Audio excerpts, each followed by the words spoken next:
ప్రియమైన దేవుని వాళ్ళారా, దేవుడు తన మహాకృప చేత మనలందరినీ కాచి కాపాడి మన బ్రతుకు దినంలో మరో దినాన్ని ఇచ్చి ఆయన ప్రియ కుమారుడు మన రక్షకుడు క్రీస్తు వారి పునరుత్థానపు దినమందు ఆయన ఆత్మతో సత్యముతో ఆరాధించుకున్నటకు దేవుడు మన పట్ల చూపిన కృప కొరకై దేవునికి మొదట కృతజ్ఞతలు తెలియజేస్తూ, అలాగే ఆరాధనకు కూడి వచ్చినటువంటి దేవుని పిల్లలైన మీ అందరికీ ప్రభు నామంలో నా వందనాలు తెలియజేస్తున్నాను. పిల్లలారా, ఈరోజు ఒక మంచి విషయాన్ని మీ అందరితో పంచుకోవాలని ఆశిస్తున్నాను. ప్రార్థన చేసుకుని ప్రారంభించుకుందాం. అందరు తల వంచినట్లయితే ప్రార్థించుకుందాం. మహాపరిశుద్ధుడా, ప్రేమగల మా కన్న తండ్రి, మీ పరిశుద్ధమైన ఘనమైన శ్రేష్టమైన మహోన్నతమైన మీ నామానికి వందనములు, స్తోత్రాలు తండ్రి. గడిచిన కాలమంతా మీ చల్లని రెక్కల నీడలో మమ్మల్ని కాచి కాపాడి మా బ్రతుకు దినంలో మరొక దినాన్ని ఇచ్చి తండ్రి దేవా, మిమ్మల్ని ఆత్మతో సత్యముతో ఆరాధించుకున్నట్టుకు మా పట్ల చూపిన కృప కొరకై కృతజ్ఞతలు దేవా. మరి ముఖ్యంగా నాయన, మా బ్రతుకు పుస్తకము నాయన బైబిల్లో నుంచి కొన్ని మాటలు ధ్యానించుకోవటానికి ప్రయత్నపడుచుండగా చెబుతున్న నాకు సమయోచితమైన జ్ఞానమును వాక్శక్తిని ప్రసాదిస్తారని వింటున్న మీ పిల్లలు తండ్రి, వారును నేనును మీ మాట ప్రకారం జీవించేవారిగా మమ్మల్ని నడిపించమని వేడుకుంటూ ఈ ఆరాధన అంతట్లో తోడుగా ఉండి సమస్తం సవ్యంగా మీకు మహిమకరంగా మాకు ఆశీర్వాదకరంగా జరిగిస్తారని వేడుకుంటూ తండ్రి, ఈ ప్రార్థన మా ప్రభువును మా రక్షకుడును మీ ప్రియకుమారుడైన క్రీస్తు వారి పుణ్యనామాన్ని అడిగి వేడుకుంటున్నాము తండ్రి, ఆమేన్. ప్రియులారా, నీతి కొరకు నిందల అనే విషయాన్ని మనం ఈరోజు ఆలోచిద్దాం. బైబిల్లో రాయబడినటువంటి అనేక సంగతులను పాఠాలుగా బోధించటానికి ముఖ్య ఉద్దేశం ఏమిటంటే, ఆ పాఠాలుగా మనం నేర్చుకున్నప్పుడు మన జీవితాలలో అవి అన్వయించుకొని దేవుని కొరకు గొప్పగా బ్రతుకుతామనే ఉద్దేశంతో పాఠాలుగా అనేక విషయాలు మనము బోధిస్తున్నాం. అలా కాకుండా ఏదో ఆదివారం వచ్చింది కనుక 4 మాటలు చదువుదాము వెళ్ళిపోదాం అనుకుంటే మనం నేర్చుకునేది ఏం లేదు. దేవుని గురించి మనకు అర్థం కాదు, సరైన అవగాహన కూడా మనకు రాదు. ప్రియులారా, ఒక పాఠం రూపంలో నేర్చుకుంటే దాని లోతుల్లోకి మనం వెళ్తాం, దేవుని మనసును గ్రహించగలుగుతాం, దేవుని కొరకు గొప్పగా మనము బ్రతకగలుగుతాం. అందుకే ప్రతి మీటింగ్లోనైనా ప్రతి సందర్భంలో ఒక టైటిల్ ఇచ్చి దేవుని మాటల్లో నుంచి మళ్ళా ఏదో కొత్తగా ఊహించి పెట్టినటువంటి టైటిల్స్ కాదు పిల్లరా. దేవుడు బైబిల్లో రాయించినటువంటి మాటలను ఆధారం చేసుకొని దాన్ని తగ్గట్టుగా ఒక టైటిల్ పెట్టేసి దాని గురించి మాట్లాడడం జరుగుతుంది పిల్లరా. ఈరోజు కూడా ఒక మంచి అంశము, క్రైస్తవుడు నేర్చుకోవాల్సిన పాఠము, ప్రతి క్రైస్తవుడు ఆలోచించవలసినటువంటి పాఠం పిల్లరా, నీతి కొరకు నిందల అనే విషయాన్ని మనం ఆలోచిద్దాం. ఈరోజు ప్రపంచాన్ని చూస్తే, క్రైస్తవ్యాన్ని చూస్తే పిల్లరా, దారి తప్పిపోయినట్టుగా కనపడుతుంటుంది, దారిలో లేనట్టుగా కనపడుతుంటుంది. మేము మార్గంలో నడుస్తున్నామని చెబుతూ మార్గం విడిచి తప్పి తిరుగుతున్నటువంటి చుక్కల్లాగా కనపడుతుంటారు పిల్లారా. ఎలా చెప్పగలరు అని మీరు అడిగితే బైబిల్లో రాయబడినటువంటి మాటల ద్వారానే చెప్పగలను. బైబిల్లో రాయబడిన మాటలు ఒకటైతే వీళ్ళు చేసే బోధలు ఒకటి, వీరి నడవడిక ఒకటి కనపడుతుంది పిల్లారా. బైబిల్లో రాయబడిన మాటలు చాలా ఉన్నతమైనవి. అవి సమాజానికి తెలియజేస్తే, సమాజంలో మనం ఆ మాటల ప్రకారం జీవిస్తే దేవునికి మహిమ కలుగుతుంది. ఎవరు దేవుని దూషించరు. కానీ ఈరోజు దేవునికి మహిమ బదులు అవమానం తెస్తున్నారంటే కారణం క్రైస్తవులే. మనం చేసేటువంటి వ్యర్థమైనటువంటి ఆరాధన, మనం చేసేటటువంటి అనేకమైనటువంటి హేయమైన కార్యాలు, బైబిల్లో లేనటువంటి వాటిని బోధించి చెప్పడము, వీటన్నిటిని బట్టి దేవుని నామము అవమానపరచబడుతుంది పిల్లారా. ఈరోజు ఎందుకు ఈ మాటలు చదువుతున్నానంటే, బైబిల్లో లైన్ చాలా క్లియర్గా ఉంది. భక్తుల జీవితాలు చూసినా, యేసుక్రీస్తుల వారి జీవితం చూసినా, అపోస్తుల జీవితాలు చూసినా, మొదటి శతాబ్దపు క్రైస్తవుల జీవితాలు చూసినా, బైబిల్లో రాయబడినట్టుగా అలా అమర్చినట్టుగా వారి జీవితాలు కనపడతాయి పిల్లారా. ఒక ఇంటికి ఇటుకరాయి మనం పేరుస్తున్నప్పుడు ఒక అమరిక మంచిగా అమర్చాలి. మంచిగా అమర్చినప్పుడే ఆ గోడ చాలా చక్కగా కట్టబడినట్టుగా మనకు కనపడుతుంది. అలానే భక్తుల జీవితాలను చూస్తే పిల్లారా, దేవుడు చెప్పిన మాటలకు వీరి బ్రతుకులు అలానే కనపడతాయి. వారు చేసిన బోధలు అలా పేర్చినట్టుగా, సక్రమంగా పేర్చినట్టుగా, ఏమాత్రము గ్యాప్ లేదు, ఏమాత్రము నిజంగా తేడా లేకుండా కనపడతాయి పిల్లారా. కానీ ఈ రోజు ఉన్నటువంటి క్రైస్తవ్యాన్ని చూసి బైబిల్లో రాయబడిన మాటలను చూస్తే చాలా దూరంగా కనపడుతుంటుంది, చాలా విడ్డూరంగా ఉంటాయి. వీరి బోధలు ఒక రకంగా ఉంటాయి, బైబిల్లో రాయబడిన మాటలు ఒక రకంగా ఉంటాయి. అందుకే నిజంగా బాధ అనిపిస్తుంటుంది. దేవుడు చూసి కూడా బాధపడుతుంటాడు ఇలాంటి వారిని చూసి. పిల్లారా, మనం అలా ఉండకుండా మనం దేవుని సంతోషపెట్టేవారిగా ఉండాలనే క్రైస్ట్ చర్చ్ ఖమ్మం తరపున మనం అనేక కార్యాలు దేవుని ఉద్దేశానుసారంగా ఆయన చిత్తానుసారంగా జరిగించాలని ప్రయత్నపడుతున్నాము, కష్టపడుతున్నాం పిల్లారా. అందులో భాగంగా ఈరోజు ఒక మంచి అంశం, నీతి కొరకు నిందల అనే విషయాన్ని మీకు తెలియజేస్తా పిల్లారా. ఆలోచించండి, బైబిల్ మీ దగ్గర ఉంది కనుక ప్రతి మాట ఆలోచించండి, దేవుడు రాయించిన మాటలను. ఈరోజు క్రైస్తవం ఎలా ఉంది, దేవుడు బైబిల్లో ఏం చెప్పాడు అనే విషయాలు ఆలోచిద్దాం. నిందలు అనగానే పిల్లారా, మనందరికీ తెలుసు, ఏ ఆధారం లేకుండా ఏ రుజువులు లేకుండా ఎదుటివారి మీద తప్పులు మోపటాన్నే నిందలు అంటారు పిల్లారా. నిరాధారమైనటువంటి ఆరోపణలు ఇలాంటివి మనము ఈ సమాజంలో సహజంగా చూస్తుంటాం. రెండు రాజకీయ పార్టీల మధ్య చూస్తే ఒకరి మీద ఒకరు దుమ్మెత్తు పోసుకుంటుంటారు. నువ్వు అది తప్పు చేశావు అంటే వీళ్ళు నువ్వు ఇది తప్పు చేశావని వీళ్ళు దుమ్మెత్తి పోసుకుంటారు. ఒకరి మీద ఒకరు ఆరోపణలు చేసుకుంటుంటారు పిల్లారా. అలాగే ఒక కుటుంబంలో చూసిన భార్యాభర్తల మధ్య గొడవలు కూడా ఇలానే ఉంటాయి. నువ్వు అది చేసి ఉండకపోతే బాగుండు అని భార్య అంటే, భర్త కూడా నువ్వు ఇది చేసి ఉండకపోతే బాగుండదని వీళ్ళు కూడా ఇదే చదువుతుంటారు. ఒకరి మీద ఒకరు నిందలు పిల్లారా. ఈ నిందల కన్నా నేను అనుకోవడము వాస్తవాలే వాళ్ళు మాట్లాడుతున్నారు అనిపిస్తుంది ఒక్కోసారి. ఎందుకంటే భార్య తప్పు చేసింది కనుక భర్త అరుస్తాడు, అలాగే భర్త తప్పు చేశాడు కనుక భార్య కూడా అరుస్తుంది. కానీ వీళ్ళేందంటే నేనేమి తప్పు చేయలేదు నువ్వు నా మీద నింద మోపుతున్నావు అన్నట్టుగా మాట్లాడుతుంటారు ఈ మనుషులు పిల్లారా. మనుషుల మధ్య జరుగుతున్నటువంటి సంభాషణలు ఇవి. ఇలా మనుషులు ఎవరు చూసినా సరే తప్పు ఎవరు ఒప్పుకోరు. నువ్వు ఒకటంటే 10 మాటలు రివర్స్ అంటారే కానీ దాన్ని సర్దుమణిగే విధంగా ఎవ్వరూ మాట్లాడరు పిల్లరా. నువ్వు ఒక మాట అంటే నేను 10 మాటలు అంటానని రివర్స్ చేస్తారు, అవసరమైతే కొడతానంటారు. అది ఈ సమాజంలో జరుగుతుంది. అలానే క్రైస్తవంలో కూడా ఇదే జరుగుతుంది పిల్లరా. నిందలు అంటే ఆధారం ఏమి లేకుండా ఆరోపణలు చేయటము, అసత్యాలను ప్రచారం చేయటము, నీ మీద దుమ్మెత్తిపోయడం, నువ్వే తప్పు చేయకపోయినా సరే నీ మీద నిందలు మోపటము అనే దాన్ని నిందలు అంటారు పిల్లారా. మరి నీతి కొరకు నిందలా అని పాఠం టైటిల్ పెట్టాను కదా. నీతి కొరకు నిందల, అసలు నీతి అంటే ఏమిటి అనేది మనం ఆలోచిద్దాం. మొదట నీతి అంటే ఏమిటి, మరి నీతి అంటే ఏదో తెలిస్తే దాని కొరకు ఎందుకు నిందలు వస్తాయి అనే విషయాలు కూడా మనకు అర్థమవుతాయి. నీతి అంటే ఏంది, బైబిల్ చెప్పిన మాటలు మనం చూద్దాం పిల్లరా. ఒకసారి బైబిల్ చూడండి. నీతి అంటే ఏమిటో దేవుడే చెప్పాడు. దేనిని నీతి అంటారు? ఈ మనుషులు చదువుతుంటారు కొంతమంది, వీడికి నీతి లేదండి, వీడి నీతి లేకుండా బతుకుతాడండి అని అంటారు. ఎందుకు? ఏదో తప్పు చేశాడు గనక, ఏదో మోసం చేశాడు గనక దాన్ని పట్టుకొని వీళ్ళు నీతి అని అంటారు పిల్లరా. అది కాదు, దేవుడు సరైన అర్థం చెప్పాడు. నీతికి సరైన అర్థం ఏమిటి అని అంటే రోమిలకు రాసిన పత్రిక ఒకసారి చూడండి. ఏదైనా సరే మనము మొదటి నుంచి నేను చెబుతున్నట్టుగా బైబిల్లోనే చూడాలి. మనం దేవుడు చెప్పిన మాటల ప్రకారంగానే మనం ఆలోచించాలి తప్ప మన సొంత ఆలోచనలు చొప్పించి మనం ఎప్పుడు ఆలోచించకూడదు. ఒకసారి బైబిల్ ఓపెన్ చేసి చూడండి. రోమిలకు రాసిన పత్రిక 4వ అధ్యాయము 3వ వచనం. నీతి అంటే ఏంటో దేవుడు చెబుతున్నట్టులారా. లేఖనం ఏమి చెప్పుచున్నది?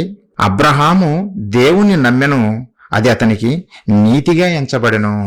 అబ్రహాము గారు దేవుణ్ణి నమ్మాడంట. దేవుని నమ్మడము అది అతనికి నీతిగా ఎంచబడింది. అంటే నువ్వు దేవుని నమ్మటమే నీతి, దేవుని మాటలు వినటమే నీతి, దేవుని మాటలు విని వాటి ప్రకారం జీవించటమే నీతి ప్రియులారా. బైబిల్ చదువుతున్నటువంటి డెఫినేషన్. లోకంలో నాకు మోసం చేశాడు కనుక వీడు నీతిపరుడు కాదు, లేదంటే వీడు మంచి చేశాడు కనుక నీతిపరుడు, ఇలాంటివి కాదు డెఫినేషన్. దేవుని నమ్మటమే నీతి. అది మొట్టమొదటిగా మనం గుర్తుపెట్టుకోవాలి. అంటే దేవుని నమ్మితే నిందలు వస్తాయా? అది మన పాఠం పిల్లరా. నీతి కొరకు నిందలు కదా. అంటే దేవుని నమ్మితే మనిషికి నిందలు వస్తాయా అంటే పిల్లరా, నిందలు వస్తాయనే దేవుడు చెప్పాడు, బైబిల్లో రాయించాడు. మనకు ఎలాంటి నిందలు, ఏవి నిందలు, భక్తులకు ఎలాంటి నిందలు వచ్చాయి, ఇవన్నీ మనం ఆలోచిస్తే మనకు కూడా ఒక లైన్ అర్థమవుతుంది. ఏవి మనకు నిందలుగా మనము ఎంచవచ్చు, ఏవి నిందలు కాదనే సంగతి మనకు అర్థమవుతుంది ప్రియులారా. ఒకసారి యేసుక్రీస్తు వారు ఏం చెప్పారో ఒకసారి చూద్దాం ప్రియులారా. మత్తయి సువార్త మనం చూస్తే నీతి కొరకు నిందలు కలుగుతాయా అంటే నువ్వు దేవుని నమ్మితే, లేదంటే క్రీస్తును నమ్మితే నీకు నిందలు వస్తాయా అంటే ప్రియులారా, ప్రభు మాటల్లోనే చూద్దాం మనం. ఒకసారి చూడండి, మత్తయి సువార్త పిల్లారా 5వ అధ్యాయం మనం చూడగలిగితే 11వ వచనం నేను చదువుతున్నా, చూడండి. నా నిమిత్తము జనులు మిమ్మును నిందించి, నా నిమిత్తము నన్ను నమ్మారు కదా, మీరు నా యందు విశ్వాసం ఉంచారు కదా, నా యందు విశ్వాసం ఉంచినందుకు మిమ్మల్ని జనులు ఏం చేస్తారో తెలిసిన, మీ మీద నిందలు మోపుతారు అంటుండే. నా నిమిత్తము జనులు మిమ్మల్ని నిందించి హింసించి, నిందలే కాదు హింసిస్తారు, మీ మీద అబద్ధముగా చెడ్డ మాటలలో పలుకున్నప్పుడల్లా, అంటే మీ మీద అబద్ధపు మాటలు కూడా పలుకుతారు. ఎందుకు పలుకుతారు? ఆస్తి గొడవలా? ఏదైనా ఆస్తి గొడవలు ఉన్నాయి మీ మధ్య? అందుకోసం కాదు, నువ్వు దేవుని నమ్మినందుకే నీ మీద ఈ జనులు నిందలు మోపుతారు అని అంటుంది పిల్లారా. అవును పిల్లారా. ఏవి నిందలో ఒక్కొక్కటిగా మనం ఆలోచిద్దాం. భక్తుల జీవితాలను చూస్తే ప్రతి ఒక్క భక్తుని జీవితం మనకు తెలుపుతుంది. కాబట్టి ఈ సందర్భంలో అందరి గురించి చెప్పలేము, కానీ కొన్ని మీకు చూపిస్తా. కొన్ని విషయాలు ఎలా నిందిస్తారో, దేవుని నమ్మినందుకు మనుషులు ఎలా నిందిస్తారో మనకు అర్థమవుతుంది పిల్లారా. మనకు తెలుసు, మోషే గారు సాత్వికుడు, ఈ భూమి మీద నిజంగా సాత్వికుడుగా పిలువబడ్డవాడు దేవుని చేతనే. ఈ భూమి మీద అంతట్లో మోషే గారు సాత్వికుడు, చాలా సాత్వికుడు. ఎక్కడో గొర్రెల కాపరిగా తమ మామ దగ్గర గొర్రెలు కాచుకుంటూ తన కుటుంబము గడుపుకుంటూ ఉన్నటువంటి సందర్భంలో దేవుడు ఇశ్రాయేలు ప్రజల యొక్క మొరను చూసి, వారు కఠిన బానిసత్వంలో మగ్గిపోతుంటే వారు మొరపెట్టినప్పుడు దేవుడు విని ఇత్రో దగ్గర ఉన్నటువంటి మోషేని పిలిపించి, మోషే, నా ప్రజలు మొర నా దగ్గరికి చేరింది, వారు ఐగుప్తు బానిసత్వంలో మగ్గిపోతున్నారు కనుక నువ్వు నాయకుడిగా వారికి ఉండి వారిని విడిపించాలి, వారిని కనాను దేశానికి నడిపించాలి, కనుక నువ్వు వెళ్ళు అని అంటే, ప్రియులారా, దేవుని నమ్మాడు. దేవుని మాటను నమ్మి ఇశ్రాయేలు ప్రజలను ఐగుప్తు బానిసత్వంలో నుంచి విడిపించడానికి వచ్చాడు ప్రియులారా. దేవుడు మోషే గారి ద్వారా అనేక సూచక్రియలు, అద్భుత కార్యాలు జయించాడు. ఆ రోజు ఐగుప్తు దేశంలో 10 తెగుళ్ళు రప్పించి ఐగుప్తును సర్వనాశనం చేశాడు.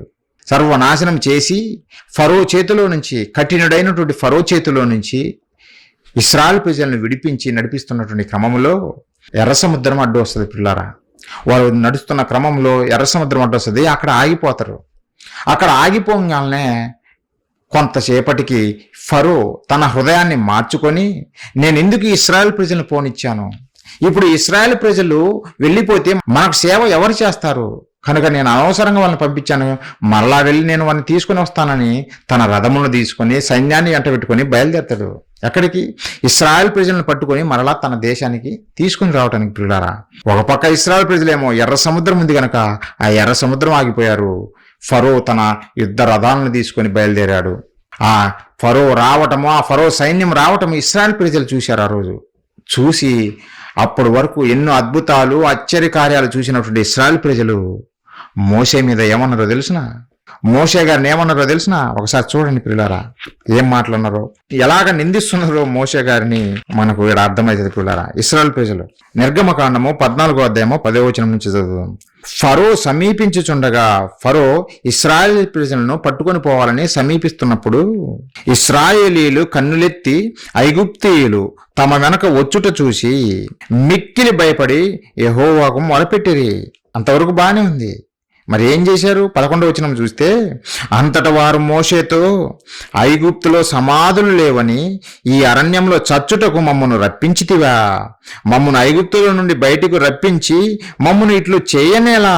మా జోలికి రావద్దు, ఐగుప్తులకు దాసుల మగుదమని ఐగుప్తులో మేము నీతో చెప్పిన మాట ఇదే కదా. మేము ఈ అరణ్యమందు చచ్చుట కంటే ఐగుప్తులకు దాసుల మగుటమే మేలని చెప్పిరి. మోషేతో పలుకుతున్నారు.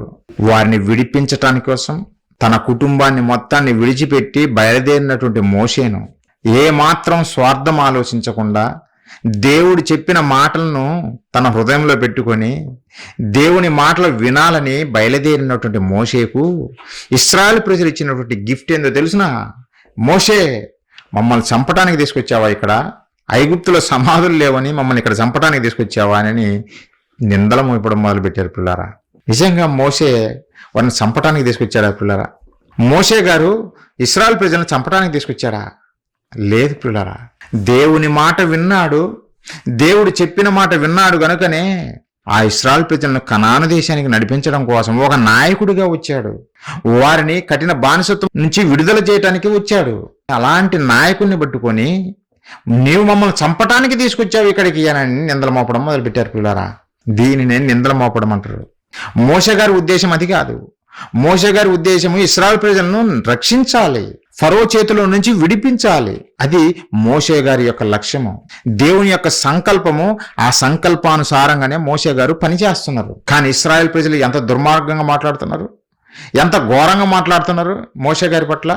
నువ్వు మమ్మల్ని చంపడానికి తీసుకొచ్చావు ఇక్కడికి మోషే, ఐగుప్తులో సమాధులు లేవని తక్కువైనాయని ఇక్కడికి తీసుకొచ్చావా మమ్మల్ని అని ఆయన మీద నిందలు మోపడం మొదలుపెట్టారు పిల్లారా. అంటే దేవుణ్ణి నమ్మితే నిందలా? అదే మరి మోషే ఏమన్యాయం చేశాడు?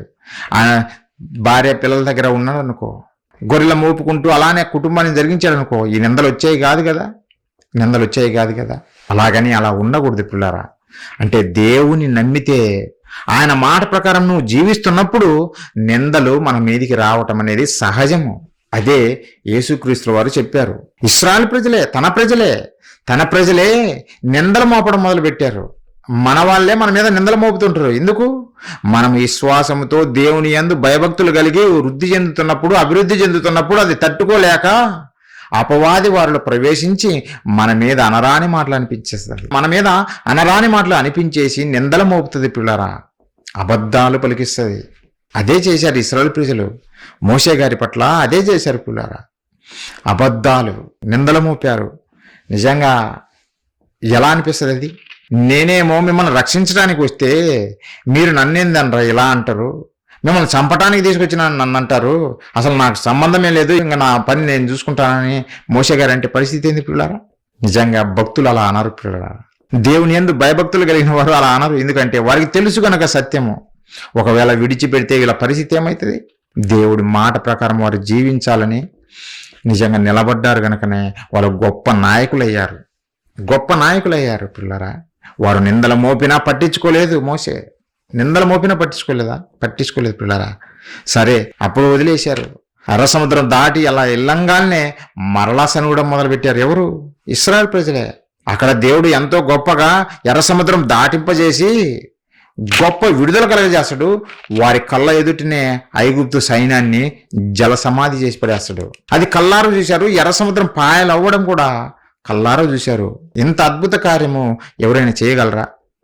దేవుడు మోషే ద్వారా ఇలాంటి అద్భుత కార్యాలు వారి మధ్య జరిగించినా కొంచెం దూరం పోగానే వారికి భోజనం లేదని సనుగుడు మొదలుపెట్టారు పిల్లారా. అంటే ఎర్ర సముద్రాన్ని పాయలు చేసినటువంటి దేవుడు భోజనం పెట్టలేడా? ఆలోచించండి పిల్లారా. ఎర్ర సముద్రాన్ని పాయలు చేసినటువంటి దేవుడు వారికి భోజనం పెట్టలేడా? వారికి భోజనం తక్కువైందనే సంగతి దేవునికి తెలియదా? అంటే కొంచెం కూడా ఓపిక లేదనమాట మనుషులకు, కొంచెం కూడా ఓపిక లేదు పిల్లారా. అందుకే మరలా ఏం చేశారు వీళ్ళు? మోషే గారి మీద భక్తుల మీద నిందలు పిల్లారా. అదే నిర్గమకాండం ఒకసారి చూడండి. నిర్గమకాండము 16వ అధ్యాయం మనం చూడగలిగితే 2-3 వచనాలు. ఆ అరణ్యంలో ఇశ్రాయేల సమాజమంతయు మోషే అహరోనుల మీద సనిగెను. దేనికి సనిగారు? ఇశ్రాయేలీలు మేము మాంసము వండుకొని కుండల యొద్ద కూర్చొండి తృప్తిగా ఆహారం తిన్నప్పుడు యెహోవా చేతి వలన ఎలా చావకపోతిమి? ఈ సర్వ సమాజమును ఆకలి చేత చంపుటకు ఈ అరణ్యంలోనికి మమ్మును అక్కడి నుండి తోడుకొని వచ్చితరని వారితో అనగా. ఇశ్రాయేలు ప్రజల పిల్లరా ఎంత దుర్మార్గంగా మాట్లాడుతున్నారో చూడండి. మేము మాంసం వండుకొని కుండల వద్ద తింటూ అక్కడే చచ్చింటే బాగుండు, మమ్మల్ని చంపడానికి, ఆకలితో చంపడానికి ఇక్కడ తీసుకొచ్చావా మోషే అని మోషే గారి మీద నిందలు మోపుతున్నారు. కొంచెం ఒక పూట లేట్ అయితే ఇంకా చంపడానికి తీసుకొచ్చినట్టేనా? ఆలోచించండి పిల్లరా. ఒక పూట లేట్ అయినంత మాత్రాన నేను చంపడానికేనా? దేవుడు ఏదో నేను పరీక్షించాలనుకున్నాడు, వారిని చూడాలనుకున్నాడు, వారి విశ్వాసం ఎంతవరకు ఉంటుంది అనుకున్నాడు, చూడాలనుకున్నాడు. ఆ అవకాశం కూడా ఇవ్వటం లేదు దేవునికి. కనీసం దేవుడు నేను పరీక్షించాలి, నా పిల్లలు నన్ను నమ్ముతారా లేదా అని ఆశపడి ఆయన ఆలోచిస్తుంటే ఆ అవకాశం కూడా ఇవ్వకుండా మేము కుండల దగ్గర చచ్చిపోయినా బాగుండు అని సనగడం మొదలుపెట్టారు పిల్లారా. మోషే గారి మీద తిరుగుబాటు చేయడం మొదలుపెట్టారు, నిందలు మోపడం మొదలుపెట్టారు. మమ్మల్ని చంపటానికి తీసుకొచ్చావు మోషే, మమ్మల్ని చంపటానికి తీసుకొచ్చావు. ఇది ఘోరం పిల్లారా. ఇలా ఉంటాయి భక్తులకు వచ్చే నిందలు, మనుషుల ద్వారా వచ్చే నిందలు ఇలానే ఉంటాయి. నువ్వు వారికి మంచి చేయాలనుకుంటావు, కానీ వీళ్ళేమో నీకు కీడు చేయాలని చూస్తుంటారు. వాళ్ళు ఎలా అర్థం చేసుకుంటారంటే ఇతను మాకు మంచి చేయటం లేదు, మాకు కీడు చేస్తున్నాడని మన మీద నిందలు మోపుతారు. ఈరోజు క్రైస్ట్ చర్చ్ ఖమ్మం మనం పల్లెకి వెళ్ళి సువార్త ప్రకటిస్తుంటే వీళ్ళకి డబ్బులు బాగా ఎక్కువైనాయి, వీళ్ళకు అమెరికా నుంచి ఫండ్స్ వస్తున్నాయి. రాయప్పనైతే రాయప్ప నీకు ఎంత వస్తున్నాయి, నెలకు 50,000 అన్న వేస్తున్నారు అకౌంట్లో అని అడుగుతున్నారంట మనుషులు. ఎంత ఘోరంగా తయారయ్యారో చూడండి. నీ మేలు కోరి మిమ్మల్ని ప్రేమించి వాక్యాన్ని ప్రకటించాలని మేము వస్తే నీకు డబ్బు ఎంత వస్తుంది, మనకు బ్యాక్గ్రౌండ్ మ్యూజిక్ లాగా వాయిస్తున్నారు. అలానే కాకరలో కూడా సురేష్ నది అంటున్నారు.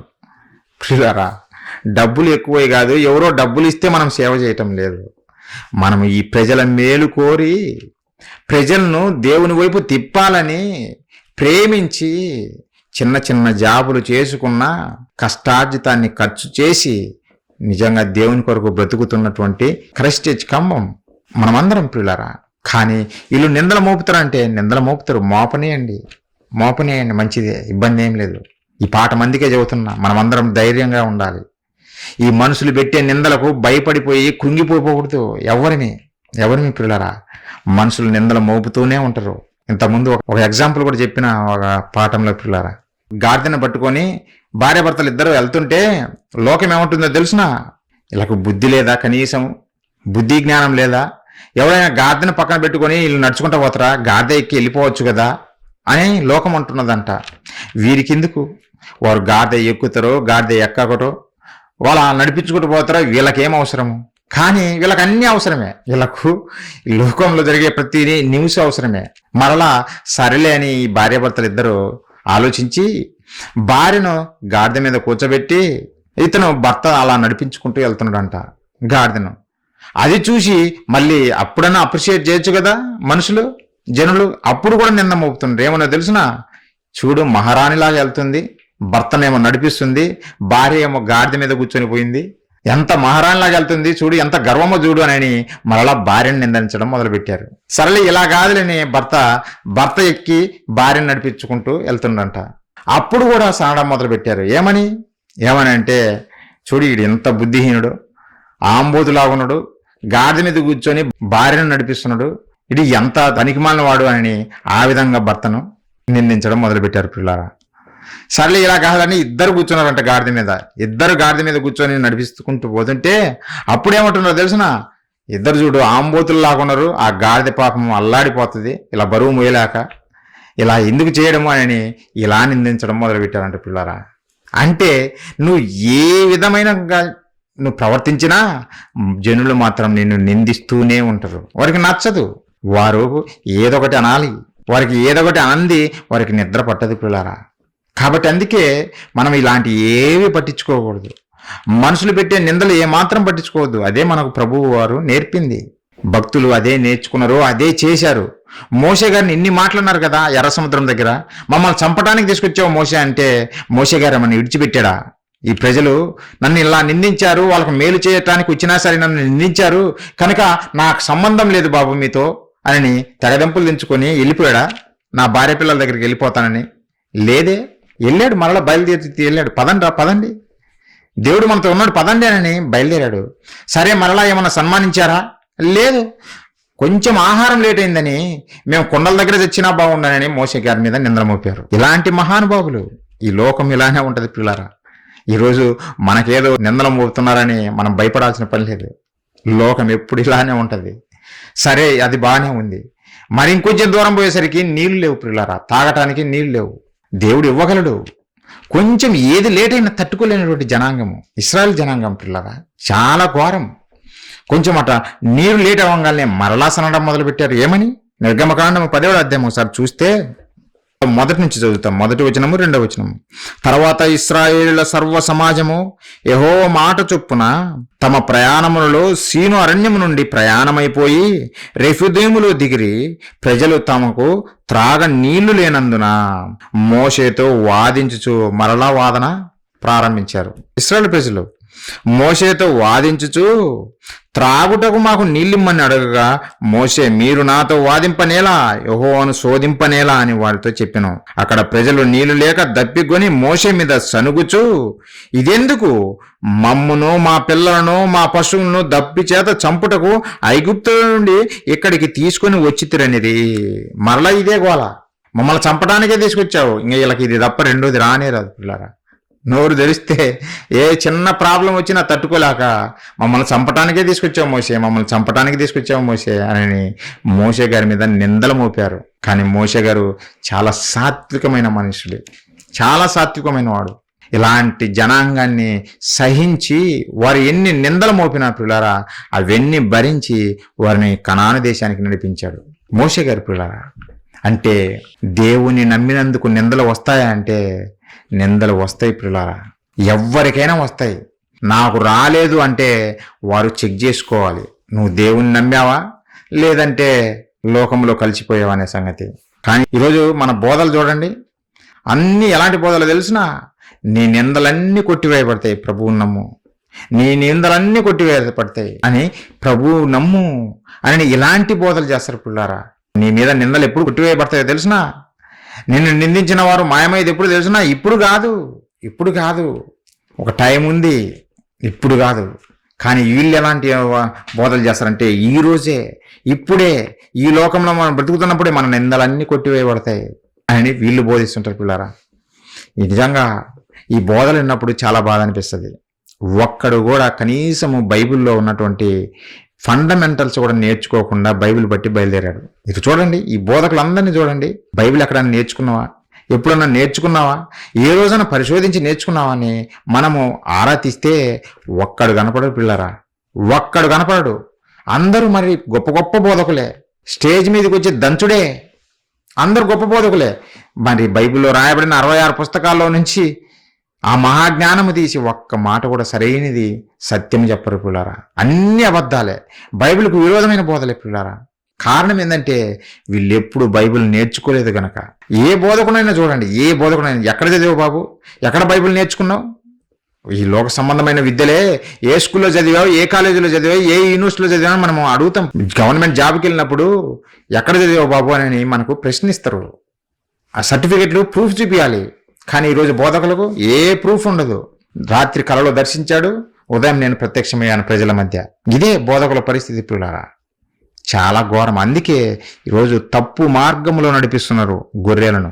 ఈ బోధకులు గొర్రెలను తప్పు మార్గంలో నడిపిస్తున్నారు. గొర్రెలు కూడా బోధకుడు ఏది చెబితే అదే నమ్ముతారు గనక, వివేచన లేదు గనకనే మోసపోతున్నారు పిల్లారా. అందుకే మనం ఎప్పుడు భక్తుల జీవితాన్ని చూడండి, ఏ బోధకుడు చెప్పినా ఒకసారి వినండి, వినొద్దని అనటం లేదు. వీరు చెప్పే బోధకు భక్తుల జీవితాలను మనం సరిచేసి చూడాలి, సరిపోల్చి చూస్తే అప్పుడు మనకు అర్థమవుతుంది వీరు వాక్యానుసారంగా చెబుతున్నారా లేదంటే వీరికి తగ్గట్టుగా వీరేదో స్వలాభం ఆశించి చెబుతున్నారా అనే సంగతి మనకు అర్థమైపోతుంది పిల్లారా. బైబిల్ చెప్పిన ప్రకారంగానే బోధించాలి ఎవరిమైనా సరే. మోషే గారు చూడండి, గొప్ప నాయకుడే, నిందలు మోశాడు, నిందలు ఎన్నో భరించాడు ఆయన. ఇశ్రాయేలు ప్రజలు మోపిన నిందలు భరించాడు పిల్లారా. అలాగే దానియేలు గారిని చూస్తే, దానియేలు గారి పిల్లారా, ఆయన గురించి చెప్పబడుతూ దేవుడు ఒక మంచి మాట రాయించాడు ఆయన గురించి. ఎలాంటి వాడు దానియేలు అంటే ఒకసారి చూడండి పిల్లారా. దానియేలు గ్రంథము 6వ అధ్యాయం మనం చూడగలిగితే దానియేలు గారు ఎలాంటి వాడు మనం చూస్తే 3వ వచనం, ఈ దానియేలు అతి శ్రేష్టమైన బుద్ధి గలవాడు దానియేలు పిల్లారా. దానియేలు శ్రేష్టమైన బుద్ధి గలవాడు, మంచివాడు, దేవుని యందు భయభక్తులు కలిగిన వాడు, నీతిమంతుడు. ఇలాంటి దానియేలు గారి మీద నిందలు మోపారంటే నువ్వు మోపారు పిల్లారా, నిందలు మోపారు. ఆ రోజు దర్యావేషు, మాదీయుడైనటువంటి దర్యావేషు ఆ చక్రవర్తి దానియేలును ప్రధానిగా నియమించి అతన్ని ముఖ్యంగా నియమించి ఉంచినప్పుడు అధిపతులు అలాగే మిగిలిన ప్రధానులు దానియేలు గారి మీద నింద మోపాలని చూశారు. ఎందుకు? దానియేలు ఏమి వాళ్ళకేం నేరం చేయలేదు, దానియేలు ఏమి వారికేమీ ద్రోహం చేయలేదు. వారి మీద కుయుక్తి బన్ని వీరు నాకంటే గొప్పవారైపోతారేమో అని వాళ్ళను తొక్కేయలేదు దానియేలు గారు.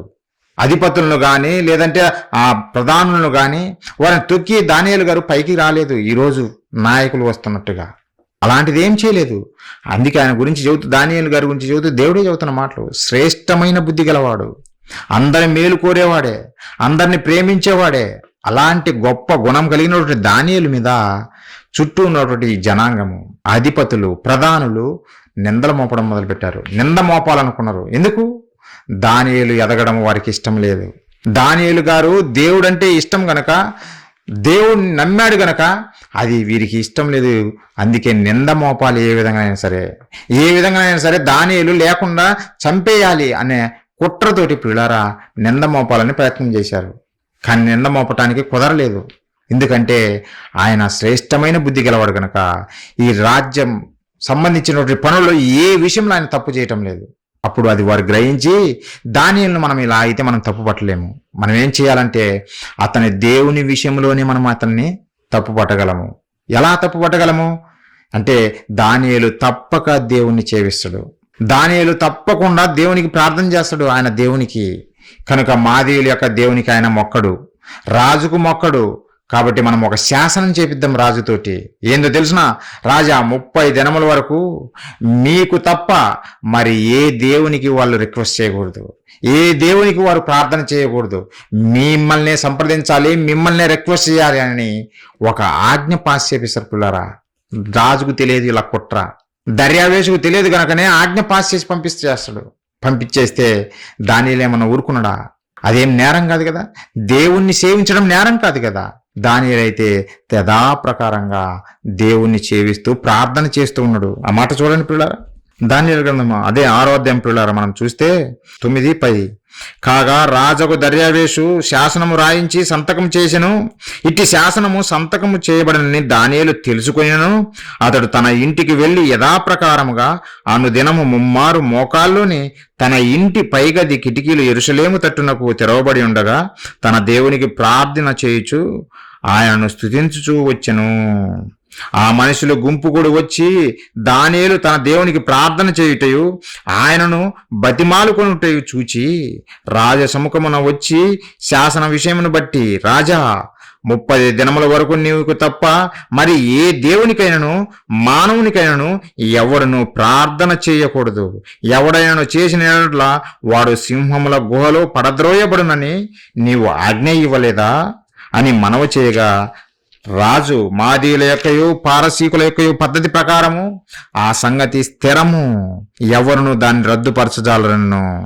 అందుకు వారు చెరపట్టబడిన యూదులలో ఉన్న దానియేలు నిన్నే గాని నీవు పుట్టించిన శాసనమును గాని లక్ష్య పెట్టక అనుదినము 3 ప్రార్థన చేయుచూ వచ్చుచున్నాడనేది. ఇది వారి కుట్ర పిల్లారా. దానియేలు గారి మీద వీరి కుట్ర, నింద మోపారు. రాజుకు తెలియకుండానే ఒక ఆజ్ఞ పాస్ చేపించారు. రాజుకు తెలియకుండా అంటే దానియేలు గారిని చంపేయాలనే కుట్ర దర్యావేషుకు రాజుకు తెలియదు. అలా తెలియకుండానే శాసనం చేపించి దానియేలు గారేమో దేవుణ్ణి సేవించడం మానడు పిల్లరా. అది తప్పు కాదు. రాజ్యం విషయంలో నువ్వు తప్పు చేస్తే నువ్వు శిక్షించాలి. కానీ తమ పర్సనల్ విషయాలు, దానియేలు గారు తన దేవుణ్ణి సేవించుకోవడంలో తప్పులేదు. వారు దేవుణ్ణి సేవించుకుంటారు. అలా సేవించకుండా చేయాలని చేసి ఎప్పుడైతే దానియేలు గారు దేవుణ్ణి సేవించడం మొదలుపెట్టారో పిల్లరా, దాన్నే సాకు చూపించి నిందల మోపారు. తర్వాత సింహాల గుహలో పడవేశారు పిల్లరా. పడవేసినంత మాత్రాన దేవుడు విడిచిపెట్టలేదు తన సేవకుణ్ణి. గొప్పగా కాపాడాడు దేవుడు. సింహాల నోరునే మూయించేసి దానియేలు గారిని రక్షించారు. ఎవరైతే నింద మోసారో ఆ నింద మోసిన వారందరినీ మళ్ళా ఆ అదే సింహాల గుహలో పడేస్తే ఎముకలతో సహా కొరికి పడేసి చంపేసినాయి. పిల్లారా, నిందలు వస్తాయి. ఈ భూమి మీద భక్తులకు నిందలు వస్తాయి. దానియేలు గారు భక్తుడు, నీతిమంతుడు, దేవుని నమ్మినందుకు నిందలు వచ్చేసినాయి ఆయనకు. దేవుని నమ్మినందుకే పిల్లారా. వారు కూడా ఈ రాజ్య విషయంలో నిందలు మోపలేదు, రాజ్య విషయంలో కాదు, దేవుని విషయంలోనే వారు నిందలు మోపారు. అంటే దేవుని నమ్మితే నిందలు వస్తాయా? మనిషికి వస్తాయి పిల్లారా. కానీ ఈరోజు క్రైస్తవులు నిందలు మోయటానికి రెడీగా లేరు. ఎవరన్నా ఒక మాట అన్నారనుకో 10 మంది దిగుతారు. యూట్యూబ్లో 10 మంది ఈగలు దిగినట్టు దిగుతారు, కందిరీగలు దిగినట్టు దిగుతారు. ఒక భక్తుడిని ఎవరన్నా అన్నారనుకో, ఎందుకు మా బోధకున్నంటవా ఇలా అనేవాడి ఎవ్వడికి వాక్యం తెలియదు పిల్లరా. ఇలా అనేవాడు ఎవ్వడికి, బోధకుడైనా సరే, ఆ బోధన వింటున్నటువంటి సంఘస్థుడికైనా సరే, మా బోధకుడిని అంటవా అన్న ప్రతి ఒక్కడికి బైబిల్ తెలియదు పిల్లరా. ఎందుకంటే బైబిల్ చెప్పాడు కదా, జనులు నా నిమిత్తం మిమ్మల్ని నిందిస్తారు అని చెప్పాడు కదా యేసుక్రీస్తు వారు. మరి నిందిస్తారని దేవుడే చెప్పినప్పుడు మమ్మల్ని నిందిస్తావని నువ్వు మళ్ళీ పరుగులు తీస్తావేంటి? నిందిస్తారనే చెప్పాడు, నువ్వు స్వీకరించాలి భక్తులలాగా. ఒక మోషే గారు ఎలా స్వీకరించాడో నిందలను, ఎలా భరించాడో, అలాగే ఒక దానియేలు గారు ఎలా భరించాడో నువ్వు భరించాలి. ఈరోజు నువ్వు చేసిన తప్పుకు మనుషులు నీ మీద తిరుగుబాటు చేస్తున్నారు. ఉదాహరణకు ఈ మధ్య కాలంలోనే జరిగిన ఒక సంఘటన పిల్లారా, ఒక బోధకుడు స్త్రీలను ఉద్దేశించి చాలా ఘోరమైన మాటలు మాట్లాడాడు. ఈ సంఘానికి వచ్చే స్త్రీలు బజారు స్త్రీలు కాదు, మల్లెపూలు పెట్టుకోవటానికి అని ఒక ఘోరమైన మాట మాట్లాడాడు పిల్లారా.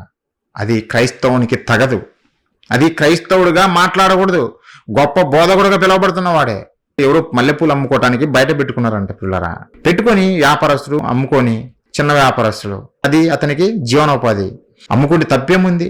దాన్ని పెట్టుకొని ఇక్కడ ఎందుకు అమ్ముతున్నావు? ఇక్కడ బజారు స్త్రీలు లేరు అంటే మల్లెపూలు పెట్టుకునే వాళ్ళు బజారు స్త్రీలా? అదే అన్ని జనులందరూ నిజంగా ఫైర్ అయిపోయారు పిల్లరా ఈ బోధకుని మీదనే. నిజంగా అలాంటి మాటలు అనొచ్చునా? మల్లెపూలు పెట్టుకుంటే ఏం తప్పు ఉంది పిల్లరా? ఏం తప్పు? పెట్టుకోకూడదని బైబిల్లో ఎక్కడన్నా ఉందా? లేదే. నువ్వు లేని దాన్ని తీసుకొచ్చి అబద్ధాన్ని చెప్పి, మరి ముఖ్యంగా స్త్రీలను లేదంటే ఈ ప్రజలను అగౌరవంగా మాట్లాడము ఎంత తప్పు? దేవుడు చెప్పమనడలా? దానికి వీళ్ళందరూ కౌంటర్ వేస్తే అయ్యగారి భక్తులు, దేవుని భక్తులు కాదు, అయ్యగారికి భక్తులు అయినట్టు వీళ్ళందరూ యూట్యూబ్లోకి వచ్చి మా అయ్యగారిని అంటావా, ఇలా అంటావా, ఇలా అంటావా అని అంటుండ్రు. అంటే తప్పు చేసిన బోధకుడిని నిలదీయాల్సినట్టు ఈ ప్రజలే ఆ బోధకుడిని వెనకేసుకొని వస్తున్నారు. ఇంకా అలాంటప్పుడు ఆ బోధకుడు మారుతాడా? ఆలోచించండి పిల్లరా. ఈరోజు ప్రాబ్లం అదే, క్రైస్తవ్యంలో ప్రాబ్లం అదే. తప్పు చేసిన బోధకుడిని కాలర పట్టుకుని నిలదీయాల్సినటువంటి క్రైస్తవుడు, సంఘస్థుడు తప్పు చేస్తున్నటువంటి ఆ బోధకుడిని వెనకేసుకొని వస్తున్నాడు, మోస్తున్నాడు. అది తప్పు పిల్లరా. అది నిజంగా అతను చేసిన తప్పు, అది నిందలు కూడా కాదు. నువ్వు చేసిన తప్పుకు నువ్వు అనుభవిస్తున్న ప్రతిఫలం అది. వాళ్ళు ఎందుకు తిరుగుబాటు చేశారంటే నువ్వు తప్పుగా మాట్లాడావు కనుక. అందుకే పేతురు గారు ఒక మాట అంటాడు పిల్లరా, ఈ సందర్భం చూద్దాం ఆ మాట.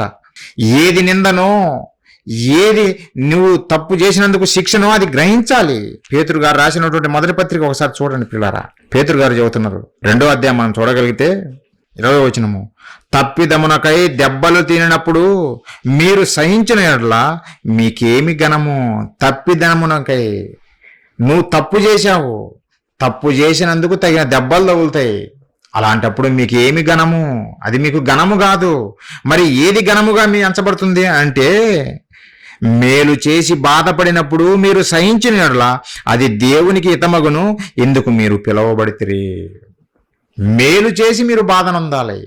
మేలు చేసి, ఒక మోషే గారు ఇశ్రాయేలు ప్రజలకు మేలు చేశాడు, బాధనొందాడు, హింసలు పొందాడు, నిందలు పొందాడు. ఒక దానియేలు గారు మేలు చేశాడు, మేలు చేసి నిందలు పొందాడు. అది తేడా. నిందలు మనం గ్రహించాలి. ఈ బోధకులలాగా ఈరోజు వచ్చే నిందలు దోచుక తింటున్నాడని అనేక మంది నిందలు మోపుతున్నారు. అవి వాస్తవమే ప్రియులారా. వీళ్ళు దోచుక తింటున్నారు ప్రజలను అనేది వాస్తవం. కోట్ల కొలదిగా మూలుగుతున్న ఈ బోధకుల ఇళ్లలో, బ్యాంక్ ఖాతాలలో. అది నిందలు కాదు, వాస్తవాలు. మా బోధకుని అంటవాన్ని నువ్వు బైక్ ముందుకు వచ్చినావంటే ఈ మాటలు చదువుకో. కనీసము జ్ఞానం లేకుండా ఇష్టం వచ్చినట్టు మాట్లాడకూడదు ఎవరిమైనా పిల్లారా. మనకేమి ఎవరి మీద పగ లేదు, ద్వేషం లేదు. దేవుని మాటలను వక్రీకరిస్తున్నారు కనుకనే సరి చేసుకోమని చెబుతున్నాం. ఎవరినైనా సరి చేసుకోండి, సరి చేసుకొని దేవుడు కోరుకున్నట్టుగా బ్రతకండి. అబద్ధాలు చెప్పి అమాయక ప్రజలను ఎందుకు మోసం చేస్తారు? ఒకవేళ నిజంగా నీ మీద నిందలు వస్తే సహించు, భరించు అని దేవుడు చెప్పాడు. నువ్వు తప్పు చేసి నా మీద నిందలు వచ్చాయని గొప్పగా ఇలా సమాజంలోకి వచ్చి చెప్పుకుంటావు. చూడు ఎన్ని నిందలు పొందానో నేను, ఎన్ని హింసలు పొందానో. ఒరే బాబు, నువ్వు హింసలు ఎందుకు పొందావో తెలిసినా? నువ్వు చేసిన తప్పుకు. నువ్వు దేవుని కొరకు కాదు, నీతి కొరకు నువ్వు నిందలు పొందలేదు, లేదంటే నీతి కొరకు నువ్వు శ్రమలు పొందలేదు. నువ్వు శ్రమలు పొంది ఎందుకో తెలిసినా, నువ్వు నిందలు పొంది ఎందుకో తెలిసినా, నువ్వు చేసిన తప్పును బట్టి. ఉదాహరణకు ఆ బోధకుడు ఎప్పుడులారా, బజారు స్త్రీలు కాదు అని ఒక తప్పుడు మాట అన్నందుకే అతడు శిక్ష అనుభవించాడు.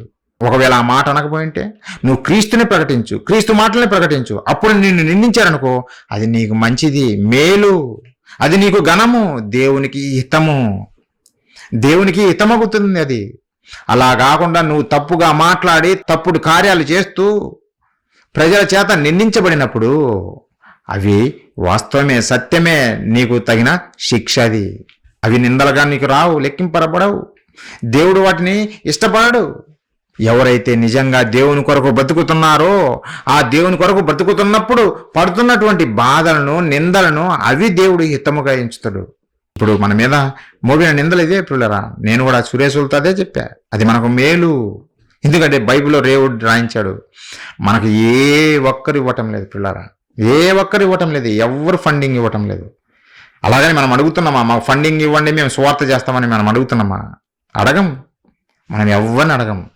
ఎవరైనా సరే మాది బాధ్యత, దేవుని సువార్త మేము ప్రకటిస్తాము, మేము ఇంత చేయగలము అంటే చేస్తే చేయండి, మనం అందరం కలిసి పని చేద్దాం, అంతే తప్ప మాకు ఫండింగ్ వస్తేనే మేము చేస్తాము, లేదంటే ఫండింగ్ కొరకు మేము సువార్త చేస్తాము, అలాంటి సువార్త చేయడానికి మనం రాలేదు పిల్లరా.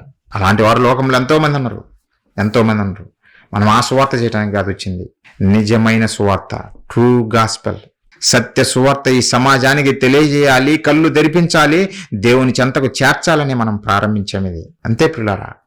కానీ మన మీద నిందలు మోపుతుంటారు. కానీ మీరు వైదార్యపడవద్దు, మనకు మేలే, మనకు మంచిదేది. మన మీద వారు నిందలు మోపటము చాలా మంచిదే. నిందలు మోపటమే కాదు, హింసిస్తారు కూడా, మనుషులను హింసిస్తారు కూడా. దేవుని నమ్మినందుకు పిల్లరా, దేవుని నమ్మినందుకు హింసిస్తారా? చూడండి ఒకసారి, దేవుడు బైబిల్లో రాయబడిన మాటలు చూడండి. ఈ మాటలు ఎవ్వరు చెప్పరు పిల్లరా, ఈ మాటలు ఎవ్వరు చెప్పరు, చూపించరు కూడా. బైబిల్లో రాయబడిన మాటలే. ఎందుకు చూపించరు? ఎందుకంటే ఇది చూపిస్తే జనాలు రారు కదా, మాకు దశంభాగాలు రావు, కానుకలు రావు, మా పరిస్థితి ఏమైతుంది అన్న విధంగా ఉంటారు. మరి ఎలా ఉండాలి? ప్రజలను పొగిడితే అప్పుడు 4 జోబులు డబ్బులు వేయచ్చు. రాజకీయ నాయకుడికి ఒక గొడుగు పడతాడు ఈ బోధకుడే, పేదవాడికి ఒక గొడుగు పడతాడు, ధనికుడికి ఒక గొడుగు పడతాడు. ఎవరికి కావలసిన బోధలు వారికి చేసి సైలెంట్గా తన జోబి నింపుకొని వెళ్ళిపోతాడు బోధకుడు పిల్లరా. అందుకే వీరికి శ్రమలు రావు, హింసలు రావు, నిందలు రావు. ఎందుకంటే అందరితో కలిసిపోతాడు. నేను భక్తుడని వెళ్ళిపోతాడు పిల్లరా. అలాంటి వారికి నిందలు ఎందుకు వస్తాయి? నువ్వు రాజకీయ నాయకుడి దగ్గరికి పోతే నువ్వు సలాం కొడుతున్నావు, ఆయన పొగుడుతున్నావు, వాళ్ళు ఎందుకు పట్టించుకుంటారు నిన్ను? ఎందుకంటే నీ ఆస్తులు కాపాడడం కొరకు. అలాగే ధనికుల దగ్గరికి పోతే వాళ్ళని అదే పొగుడుతావు, 4 రూపాయలు జోబులు వేసుకుంటావు, వెళ్ళిపోతావు. ఇంకా నిన్ను ఎవరు నిందిస్తారు? అయ్యో గొప్ప బోధకుడని పొగుడుతారు ఇంకా అవసరమైతే. దేవుడు అలా చెప్పలేదే. తప్పు చేస్తున్న వారిని నువ్వు శిక్షించాలి, ఖండించాలి, గద్దించాలని దేవుడు చెప్పాడు కదా. నువ్వు గద్దించాలి కదా. మరి తప్పు చేస్తున్న వాడిని నువ్వు గద్దించవు, ఎందుకంటే డబ్బులు రావు కదా, కానుకలు పడవు కదా, గద్దించవు. అందుకే నీ మీద నిందలు కూడా పడవు. ప్రియులారా, క్రీస్తు అలాంటి బోధ చేయలేదు, అపోస్తులు అలాంటి బోధ చేయలేదు, ప్రవక్తలు అలాంటి బోధ చేయలేదు. వారు ఉన్నట్టుగా నిక్కచ్చిగా మాట్లాడారు. అందుకే సహించలేక తిరుగుబాటు చేశారు, రాళ్లతో కొట్టారు, చంపారు, అనేక హింసలు పెట్టారు. ఎవరిని? దేవుని పిల్లల్ని, దేవుని సేవకులను, దేవుని నమ్మినందుకు, సత్యము మాట్లాడినందుకు. నువ్వు అబద్ధం చెబితే అందరూ నిన్ను ప్రేమిస్తారు, అదే గుడ్డి గుర్తు. నువ్వు అబద్ధం మాట్లాడు, ప్రతి ఒక్కరు ప్రేమిస్తారు. సత్యం మాట్లాడావు అనుకో, అందరికీ దూరం అయిపోతావు. నచ్చదు సత్యం, ఎవ్వరికి నచ్చదు పిల్లరా. అలాగని మనము అబద్ధం మాట్లాడతామా? లేదు. దేవుడు చెప్పమన్న మాటలే మనం చెప్పాలి, అవే మనం మాట్లాడాలి. నీకు నిందలే కాదు వచ్చేది, హింసలు కూడా వస్తాయి. దేవుని నమ్మినందుకు హింసలు కూడా వస్తాయి అంటుండే పిల్లరా. తిమోతి గారి రాసినటువంటి 2వ పత్రిక 3వ అధ్యాయం పిల్లరా, 3వ అధ్యాయం మనం చూడగలిగితే 12వ వచనం పిల్లరా. క్రీస్తు యేసునందు సద్భక్తితో బ్రతుకనుద్దేశించు వారందరూ హింస పొందుదురు. ఎవరైనా సరే క్రీస్తునందు భక్తితో బ్రతకాలనుకుంటే వారందరూ హింసలు పొందుతారా? అవును పిల్లరా, హింసలు పొందుతారు. ఒక స్టెఫెను రాళ్లతో కొట్టబడ్డాడు, రాళ్లతో కొట్టి చంపబడ్డాడు స్టెఫెన్ గారు. అలాగే యాకోబు గారు, యోహాను గారి సహోదరుడు యాకోబు గారు ఖడ్గంతో చంపారు ఆయనను. యాకోబును ఖడ్గంతో చంపారు పిల్లరా. దేనికి? కేవలం సువార్త ప్రకటిస్తున్నందుకు, దేవుని మాటలు ప్రకటిస్తున్నందుకు, దేవుని నమ్మినందుకు. వాళ్ళేదో అన్యాయం చేసిన వారు కాదు, అబద్ధం చెప్పిన వారు కాదు, ఎవరినో మోసం చేసిన వారు కాదు. అయినా సరే వారిని హింసించారు, రాళ్లతో కొట్టి చంపారు, ఖడ్గంతో చంపారు. పౌలు గారిని అయితే బెత్తములతో కొట్టారు, రాళ్లతో కూడా కొట్టి ఇంక చనిపోయాడు అని వదిలేసి వెళ్ళిపోయారు పిల్లరా పౌలు గారిని. దేనికి? సువార్తను ప్రకటించినందుకు. చూడండి ఆ మాట చూడండి. పౌలు గారికి ఎలాంటి హింసలు పెట్టారు వాళ్ళు. అపోస్తల కార్యములు 14వ అధ్యాయం మనం చూడగలిగితే పిల్లరా, 14వ అధ్యాయము 19వ వచనం నుంచి, అంతియొక నుండి ఈకొనియ నుండి యూదులు వచ్చి జనసమూహములను తమ పక్షముగా చేసుకుని పౌలు మీద రాళ్లు రువ్వి అతడు చనిపోయినని అనుకుని పట్టణం వెలుపలికి అతన్ని ఈడ్చిరి. ఎలాంటి పనులు చేశారో చూడండి. రాళ్ళు రువ్వి కొట్టారంట, ఇంకా చనిపోయాళ్ళే అనుకొని అలా వదిలేసి వెళ్ళిపోయారు. ఎంత హింసలో ఆలోచించండి. రాళ్ళతో కొడుతుంటే ఎలా అంత ఘోరంగా ఉంటుంది పిల్లరా. మరి పౌలు గారు ఏమన్నా ఎదురు తిరిగారా? పౌలు గారు ఎదురు తిరిగారా? లేదు పిల్లరా. అలా సాత్వికంగా ప్రతీదీ అంగీకరించారు వాళ్ళు, తిరుగుబాటు చేయలేదు. ఈరోజు క్రైస్తవులు నిజంగా మేము క్రైస్తవులమని చెప్పుకుంటూనే అవే పాత లక్షణాలనే మనం వెనకేసుకుంటూ పోతున్నాము. అదే ఈర్ష్య, అదే కోపము, అదే ప్రతీకారము, అదే భావంతో, అదే స్వభావంతో బతుకుతున్నాం మనము. నిజంగా క్రీస్తు చూపినటువంటి మార్గంలో నడవటం లేదు క్రైస్తవ్యం. ఈ రోజు ఉన్నటువంటి క్రైస్తవ్యం నామకార్థ క్రైస్తవ్యం, దెబ్బకు దెబ్బ, మాటకు మాట, ఇదే ఉంటుంది మనది. అది నిజమైన క్రైస్తవం కాదు పిల్లరా. ఎవరమైనా సరి చేసుకోవాలి. బైబిల్ని బట్టి, దేవుడు రాయించిన మాటలను బట్టి మనం సరి చేసుకోవాలి. నువ్వు దెబ్బకు దెబ్బ కొడితే క్రీస్తుని ఆపలేదు కదా. అది నువ్వు లోకంలో ఉన్నట్టే. మరి క్రీస్తు నమ్మినా నువ్వు చదువుతావు.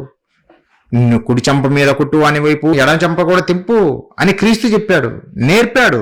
అందుకే ఆయన హింసిస్తున్నప్పుడు ఏమన్నాడో తెలిసిన, తండ్రి వీరేమి చేస్తున్నారో వీరికి ఏమీ తెలియదు, వీరిని క్షమించండి. శిలువ మీద మేకులు కొట్టి ఆయనను హింసిస్తుంటే వీరికి ఏం తెలియదు తండ్రి, వీరిని క్షమించండి అని అంటుండు. తెలియదా వాళ్ళకు? తెలిసి చేసిన పిల్లరా, యేసుక్రీస్తుల వారి క్షమాగుణం చూడండి. క్రైస్తవులకు క్రీస్తు నేర్పింది అది. నీ కుడి చెంప మీద ఎవరైనా కొడితే ఎడమ చెంప కూడా తిప్పమని చెప్తే, మన వాళ్ళు కుడి చెంప మీద కొట్టిన వాడిని మరలా అదే కుడి చెంప మీద పీకాలని చూస్తున్నారు. చూడండి, గొడవలే. ఎవరు? క్రైస్తవులు. అందుకే పిల్లరా, క్రీస్తు ప్రేమను ఈ సమాజం అర్థం చేసుకోలేకపోతుంది. క్రీస్తు ప్రేమను ఈ సమాజం అర్థం చేసుకోవడంలో ఫెయిల్ అయిపోతుంది. కారణము మనం చేసే క్రియలు. క్రైస్తవుడు అంటే పరుగులు తీస్తున్నారు జనాలు. క్రైస్తవులా, మాకు వద్దులే, చెప్పొద్దు, మాకు చెప్పొద్దులే అన్నట్టుగా పరుగులు తీస్తున్నారు పిల్లరా. ఎందుకు? మన క్రియలు సరిగ్గా లేవు గనక. క్రీస్తు చెప్పినట్టుగా చేస్తే అప్పుడు ఎవరైనా స్వీకరిస్తారు పిల్లరా. ఈరోజు లోకం ఎలానో వెళ్తుంది, మనమేం చేయలేము. అమాయకులైనటువంటి వారిని కొందరికైనా ఈ సత్యాన్ని మనం తెలియజేయాలి. మనం అలా ప్రవర్తించాలి. ఎదుటి వారి మీద తిరుగుబాటు చేసేవారిగా కాకుండా అవసరమైతే ప్రాణం పెట్టేవారిగా నిలబడాలి తప్ప దెబ్బకు దెబ్బ తీసేవారిగా మనం ఉండకూడదు. అలాంటి కుట్రలు చేసేవారిగా మనం ఉండకూడదు పిల్లరా. దేవుడే చెప్పాడు, నాయన మీరు నన్ను నమ్మినందుకు మీకు నిందలు వస్తాయి. నిందలే కాదు, హింసలు కూడా వస్తాయి నాయన. భక్తుల జీవితాలు చూడండి. వారు ఏం పాపం చేశారు? వారు ఏం తప్పు చేశారు? మోసే ఏం తప్పు చేయలేదే, కానీ నిందించబడ్డాడు, నిందించారు, హింసించారు. అపోస్తలులు ఏం తప్పు చేశారు? ఏం చేయలేదే, సువార్త మాత్రమే ప్రకటించారు, రక్షణ సువార్తను. అయినా హింసింపబడ్డారు, కొట్టబడ్డారు. మరి ఈ రోజు ఉన్నటువంటి బోధకులు ఇలాంటివి ఏమి ఉండవు, ఏ నిందలు ఉండవు, ఏ హింసలు ఉండవు. పైగా ఎవరన్నా వీరు చేసే తప్పుడు పనులకు ఏదన్నా మాట అంటే, చూడు మేము నిందలు పొందుతున్నాం దేవుని కొరకు, మేము దేవుని కొరకు మేము జైలుకి వెళ్ళాము అని ఇలాంటి కథలు చెప్పుకొని జనాల మధ్య వాక్యం తెలియదు గనక ఇలా పబ్బం గడుపుతున్నారు పిల్లలు. అవి నిజమైన హింసలు కాదు బాబు, అది నిజమైన నిందలు కాదు. నువ్వు చేసిన తప్పును బట్టి నీకు వస్తున్నటువంటి ప్రతిఫలం ఇవి. నిజమైన హింసలు, నిజమైన నిందలు ఏంటివో తెలుసునా? నువ్వు నోరు మెదపకూడదు, నాకు రైట్స్ ఉన్నాయని అనకూడదు. ఎవరినైనా సరే మనం క్షమించి వదలాలి పిల్లరా. ఎందుకంటే క్రీస్తు నేర్పినది అదే. మనకు క్రీస్తు నేర్పిన పాఠం అదే పిల్లరా. కుడి చెంప మీద కొట్టువానికి ఎడమ చెంప కూడా చూపండి అంటే దాని అర్థమైంది తిరిగి కొట్టమని. ఈ అమెరికాలోనే అనుకుంటుంది ఒక సంఘటన జరిగింది పిల్లరా. ఒక పెద్ద ఆయన బస్సులో సువార్త ప్రకటిస్తుంటే ఒక యవ్వనస్తుడు నాకెందుకు చెబుతావని చెంప మీద పీకాడు పిల్లరా. 1-2 సార్లు కూడా కాదు, చాలాసార్లు కొట్టాడు.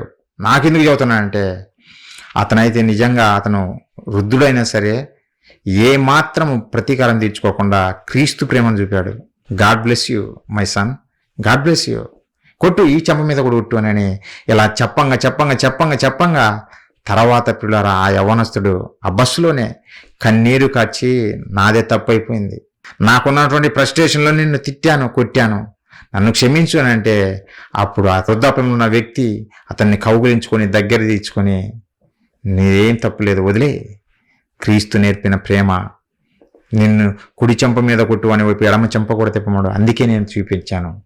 నీకేదో కోపం ఉండొచ్చు, కానీ నాకైతే ఆ కోపం ఏమీ లేదు, నిన్ను ప్రేమించి ఈ సువార్త చెబుతున్నా అంటే ఆ యవనస్తుడు మారిపోయాడు. పిల్లరా, నిజంగా ప్రతి క్రైస్తవుడు ఇలా ఉంటే గిన, ఇలా మారితే గిన ఎవరు విరోధులు ఉంటారు చెప్పండి? క్రైస్తవ్యానికి, క్రైస్తవులకు ఇంకా ఎవరు విరోధులు ఉంటారు? ఎవరు ఉండరు పిల్లరా. కాకపోతే మనము క్రీస్తుని నమ్మినామని చెప్పుకుంటూ పాత సంగతులే, లేదంటే పాత జీవితంలో మనకు ఏవైతే లక్షణాలు ఉన్నాయో, కోపము, ప్రతీకారము ఏవైతే ఉన్నాయో అవే మనం చూపిస్తున్నాము కనుకనే హేట్ చేస్తున్నారు జనాలు, కూడా మనల్ని అసహించుకుంటున్నారు. మన ద్వారా చివరికి దేవుని నామానికి కలంకం తీసుకొస్తున్నాం మనం చేసే పనులను బట్టే పిల్లరా. అది కాదు క్రైస్తవ్యం అంటే, అది కానే కాదు. ఒకప్పుడు ఉండొచ్చు, మనకు కోపం ఉండొచ్చు, ప్రతీకారం తీర్చుకునే విధానం ఉండొచ్చు, అసూయ ఉండొచ్చు, ఇవన్నీ ఉండొచ్చు. మారు మనసు అంటే అర్థమైంది, అవన్నీ విడిచిపెట్టేసి న్యూ క్రియేషన్ లాగా మారడం. న్యూ క్రియేషన్ అంటే ప్రేమ, జాలి, దయ, కనికరం, సంతోషం, సమాధానం, ఇవన్నీ ఆత్మఫలాలు మనలోకి రావాలి. న్యూ క్రియేషన్, మారు మనసు పొందడం అంటే ఇదే. మరలా నేను మారు మనసు పొందాను, బాప్తిసం పొందానని చెప్పేసి దెబ్బకు దెబ్బ కొట్టావనుకో, అదేం మారు మనసు? అది మారు మనసు కాదు. ప్రియులారా, భక్తుల జీవితాలు మనకు చూస్తే మనకు పాఠాలు నేర్పుతారు వాళ్ళు. వాళ్ళని చూసి మనం నేర్చుకోవాలి, మనం ప్రభువును చూసి మనం నేర్చుకోవాలి, అపోస్తులను చూసి మనం నేర్చుకోవాలి. వారు త్యాగాలు చేసిన వారే కానీ ఏ ఒక్కరిని దోచుకోలేదు, ఏ ఒక్కరిని చంపలేదు, ఏ ఒక్కరికి కీడు చేయలేదు. అవసరమైతే వారి ప్రాణాలు పెట్టారు, ప్రజల కొరకు ప్రాణాలు పెట్టారు. పిల్లరా, నిజంగా ఇలాంటి క్రైస్తవ్యం మనం చూడాలి. ఇలాంటి క్రైస్తవులు దేవునికి కావాలి, అప్పుడే దేవుని నామం మహిమపరచబడుతుంది. పిల్లరా, తెస్సలోనికీయులకు రాసినటువంటి మొదటి పత్రిక పౌలు గారి ద్వారా ఏం చదువుతున్నాడు దేవుడు? పిల్లరా, ఇది మర్చిపోయింది, దేవుని మాటలు ఇవి మర్చిపోయారు ప్రజలు. పౌలు గారు చదువుతున్నారు తెస్సలోనికీయులకు రాసినటువంటి మొదటి పత్రిక, ఒకసారి చూడండి, 3వ అధ్యాయము 1 నుంచి చదువుదాం. కాబట్టి ఇక సహింపజాలక ఏథెన్సులో మేమొంటిగా నైనను ఉండుట మంచిదని ఎంచి, ఈ శ్రమల వలన ఎవడు కదిలింపకుండా ఉండునట్లు మిమ్మును స్థిరపరచుటకును, మీ విశ్వాస విషయమై మిమ్మును హెచ్చరించుటకును మన సహోదరును క్రీస్తు సువార్త విషయంలో దేవుని పరిచారకుడైన తిమోతిని పంపితిమి. మేము మీ యొద్ద ఉన్నప్పుడు మనము శ్రమను అనుభవింపవలసి ఉన్నదని మీతో ముందుగా చెప్పితిమి కదా, అలాగే జరిగినది.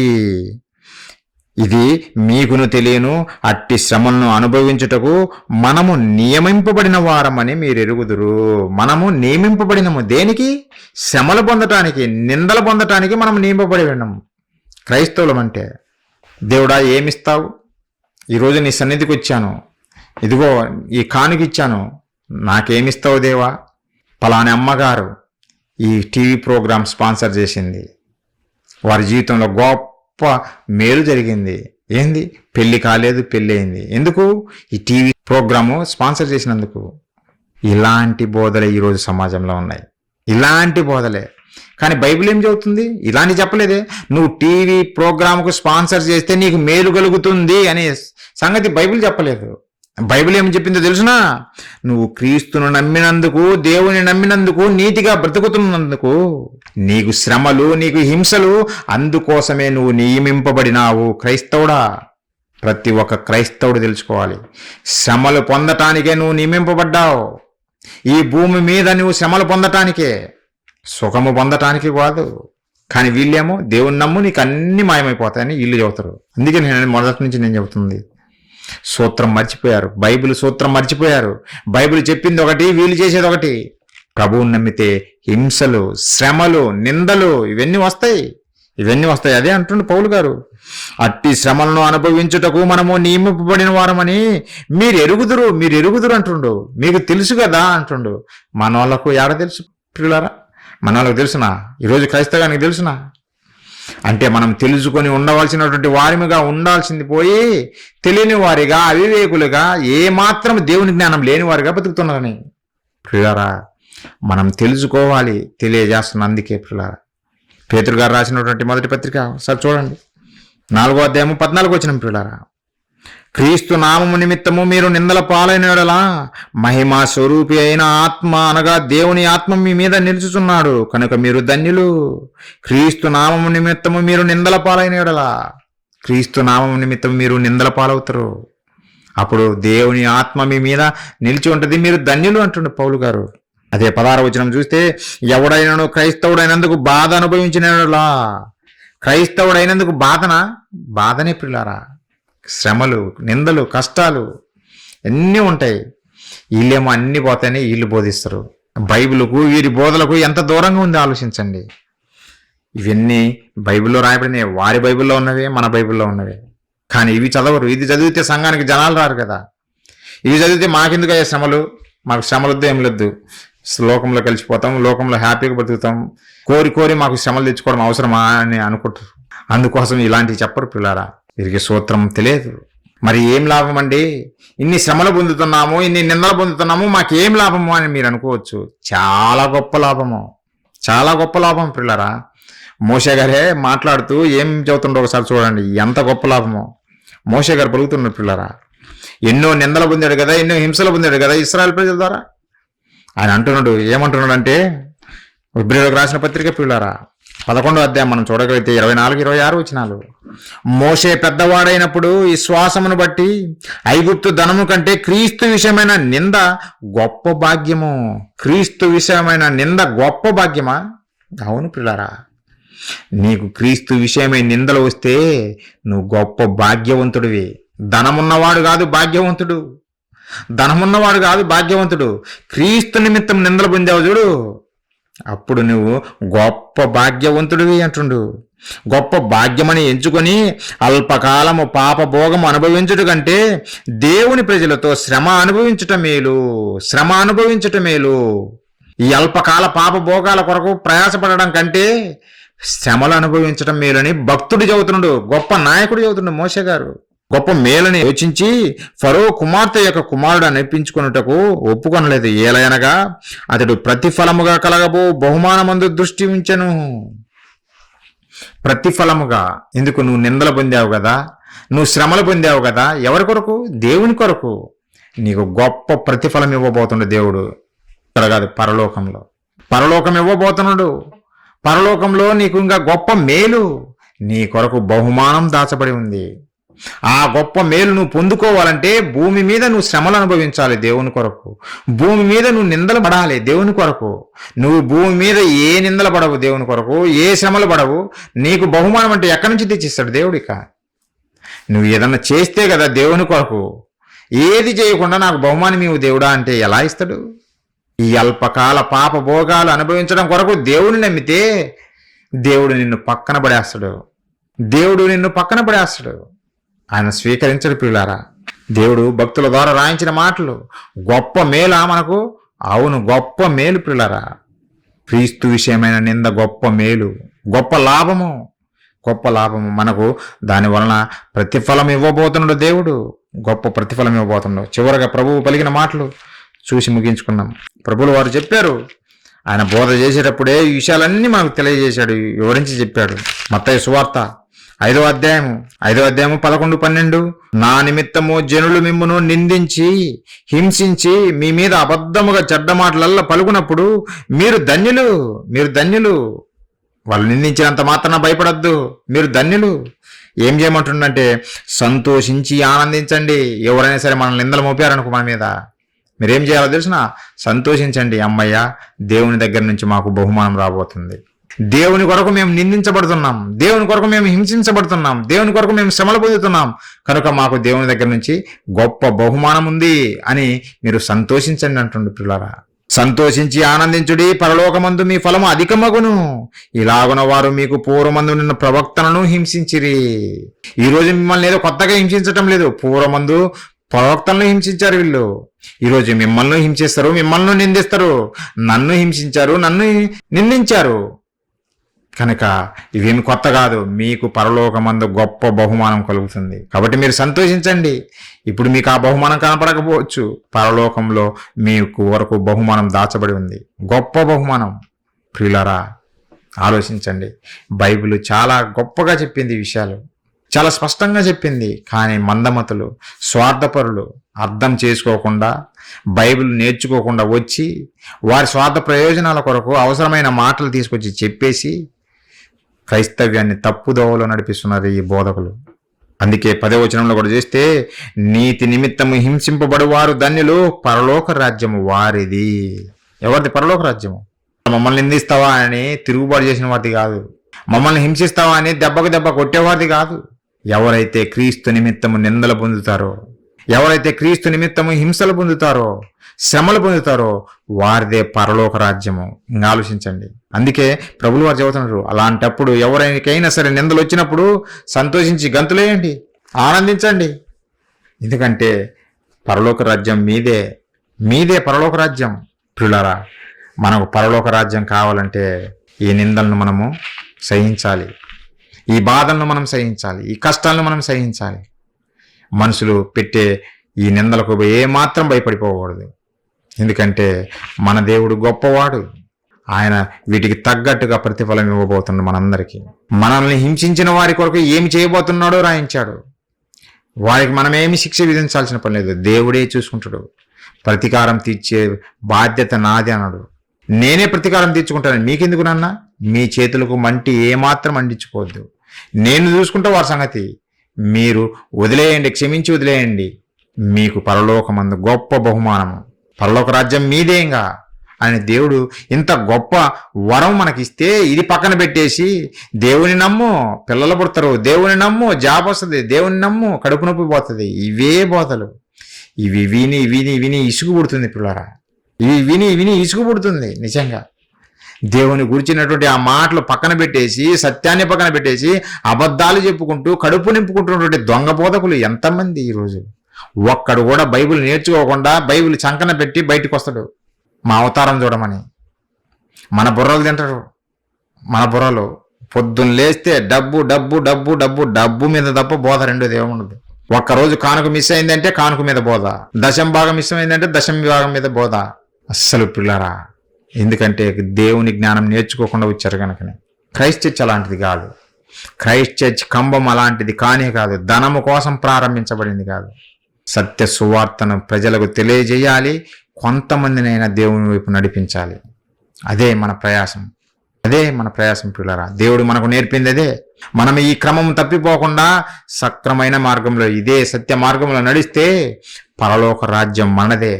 దేవుడు చెప్పాడు, మీకు ఇదే పరలోక రాజ్యము. నా కొరకు హింసలు పొందారు కదా, నిందలు పొందారు కదా, శ్రమలు పొందారు కదా, పరలోక రాజ్యం మీదే అని దేవుడు చెప్పాడు పిల్లరా.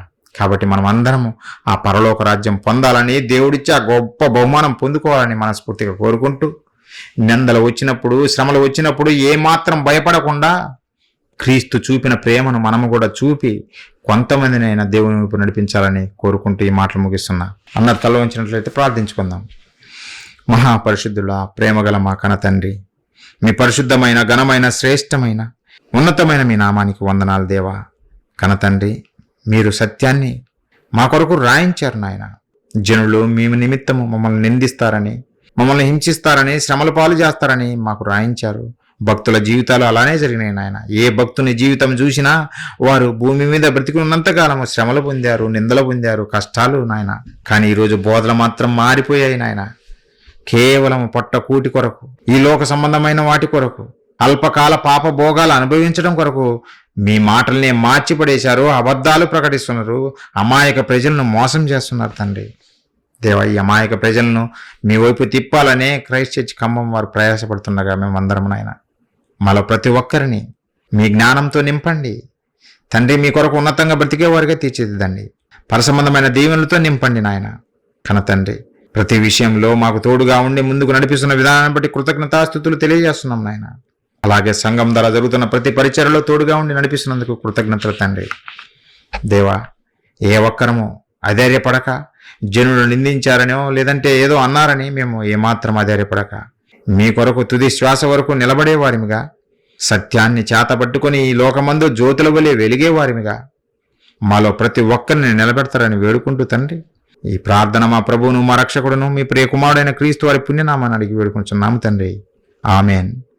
ప్రియులారా, మీ అందరికీ వందనాలు తెలియజేస్తున్నాను.